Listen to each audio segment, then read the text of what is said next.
ખાસ કરીને બહેનો માટે ઘણી બધી સગવડતા આપેલી છે.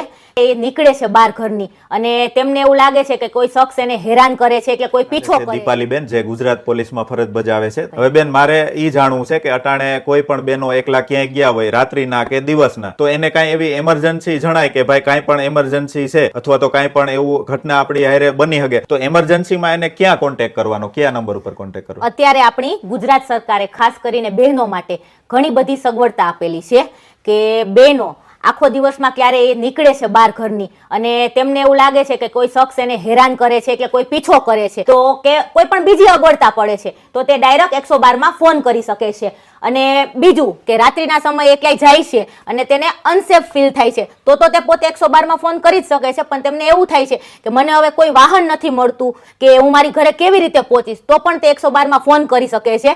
ડાયરેક્ટ તેમને પોલીસ ત્યાં ગાડી પહોંચાડી દે છે અને તેમને ત્યાંથી લઈને એમના ઘરે મૂકી દે છે.